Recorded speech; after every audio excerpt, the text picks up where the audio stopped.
বরিশালে টানা দ্বিতীয় ট্রফি জয়ে উচ্ছ্বসিত ভক্তরা। ট্রফি নিয়ে এবার তারা উৎসব করতে চান বরিশালে। কৃতজ্ঞতা আর ভালোবাসা জানিয়েছেন অধিনায়ক তামিম ইকবালের প্রতি। সেই সাথে মুশফিক মাহমুদুল্লাহর অবদানের কথাও স্মরণ করিয়ে দিয়েছেন তারা। আমাদের কনফিডেন্স ছিল ভালো যে আমরা জিতবো ইনশাল্লাহ। সেজন্য আমাদের একাদশ যারা ছিলেন তাদের প্রতি আমাদের একটা আত্মবিশ্বাস ছিল। একটু ভয় লেগেছিল, বাট রিশাদ খানের উপরে একটু আস্থা ছিল যে ম্যাচটা ভালো হবে এবং আমরা জিতবো। আমরা আস্থা হারাইনি। আমরা আশাবাদী ছিলাম যে ইনশাল্লাহ আমরা মনে করি চ্যাম্পিয়ন হব। দুইবার চ্যাম্পিয়ন হয়েছে বরিশাল, আমরা অনেক খুশি আনন্দিত।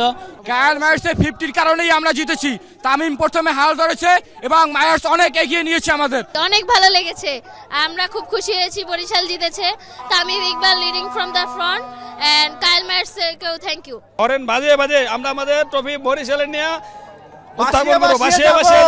সবাই চেষ্টা করছে বরিশালের জন্য ভালো সাপোর্ট দেওয়ার জন্য, সবাই ভালো খেলছে। অনেক এনজয় করছে আজকের ম্যাচটা আমাদের হাত থেকে চলে গেছিল, আল্লাহ তাআলা আমাদের হাতে লিখে রাখছে, এই জন্য আমরা ম্যাচটা পাইছি, এই জন্য আমরা অনেক খুশি, অনেক